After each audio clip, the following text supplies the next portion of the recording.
हाताने आता मी हिमालय सुद्धा उचलून बाजूला करू शकेन. आला मोठा हिमालय बाजूला करतोय. आधी दादाची अट पूर्ण कर, नाहीतर तो माझं लग्न त्या रोहनशी लावेल. हा रोहन म्हणजे कोण ग? तुझ्या बहिणीच्या नवऱ्याचा भाऊ ना? बघितला होता त्याला लग्न. तुझ्या आसपास घुटमळत होता एकसारखा. हुंडा माझ्यासाठी तुम्ही माझं लग्न ठरवताय की मला विकताय? मी आर्याशीच लग्न करणार आहे, पण मला हे बिलकुल मान्य नाही. पण आता हे सगळं तुलाच मान्य नसेल तर आपण हे परत करूया ना? काही काय बोलतेस तू? एक मिनिट. परत करूया, पण यापुढे त्या मुलीचं नाव या घरात काढायचं नाही. परपुरुषाबरोबर एकांतात राहून आलेल्या मुलीबरोबर. आई, आर्या तशी मुलगी नाहीये हे तुलाही चांगलं माहितीये. उगाच त्या मुलीवर काही आरोप करू नका. मला सांग, तू इथे कशी? अर्जुनचे हात बघा, त्याच्या तळव्यांची सालं निघाली. मी फक्त ते त्याला बघायला आले होते. तुझ्या भावाची अट जेव्हा त्याने मान्य केली ना, तेव्हा काहीतरी विचार केला असेलच ना त्याने. मग आता थोडेसे कष्ट केले तर बिघडलं कुठे? करू दे कष्ट, गाळू दे घाम, येऊ देत त्याच्या हाताला थोडेसे फोड. पण आर्या, तू इथे आल्याचं जर तुझ्या भावाला कळलं ना, तर अर्जुनचे आजचे सगळे कष्ट फुकट जातील. अगं राणी, तुझी खूप आठवण आली म्हणून तुला आणायला आलो. खरं तर सकाळीच येणार होतो, पण तुला माहितीये ना मला किती कामं असतात, म्हणून उशीर झाला. बाकी काय. नमस्कार. नमस्कार. कशा आहात तुम्ही? मी ठीक आहे. बरं, आपली आर्या दिसत नाही. आर्या कुठे? ती बरं नाहीये तिला. हा, म्हणून ती झोपली वर. काय काय झालं काय तिला असं अचानक? मी भेटून येऊ का तिला? नाही नाही, नको.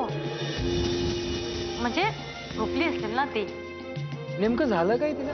Viral infection. हा, नाही, खरंय खरंय खरंय. का?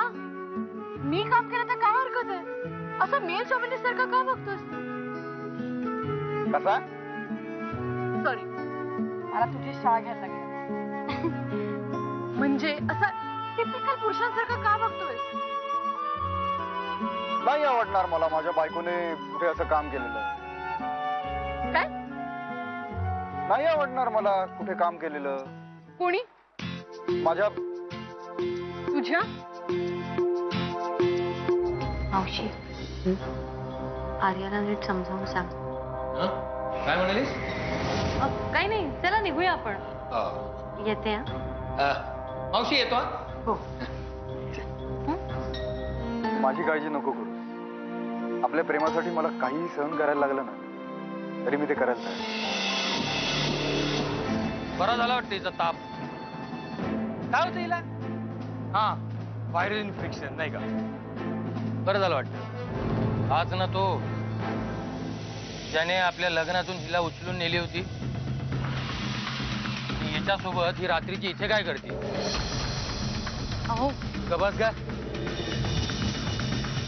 हिचा भाऊ, हिच्याशी माझ्या भावाचं लग्न व्हावं म्हणून आमच्या हातापाया पडतोय, आणि हिचे हे काय धंदे चालले? ते लोक बोलतात ते काही खोटं नाही. 8 दिवस ह्याच्यासोबत राहिलीये, नक्कीच काहीतरी गुण उधळले असणार, नाही का? खूप झालं. अजून एक शब्द ऐकून घेणार नाही मी आर्याविषयी. मला काही एक अधिकार नाहीये तिच्या चारित्र्यावर आळा घेण्याचा. गंगेसारखी पवित्र आहे आर्या, मनाने आणि शरीराने. लायकी नाही हिची आमच्या घरची सून होण्याची. अरे आमच्याच काय, कोणाच्याच घरची सून होण्याची लायकी नाही हिची.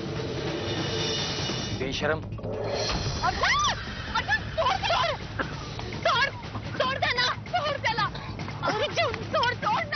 अर्जुन, तुला माझी शपथ आहे, सोड. धन्य वाटलं विश्वमोहन साहेब, तुम्ही हे सगळं बघायला इथे आहात. केवळ तुम्ही आहात म्हणून सगळं सहन करतो. खोटं नाही सांग. वाईट याचं वाटतंय की आर्याची त्याला फूस आहे. तर का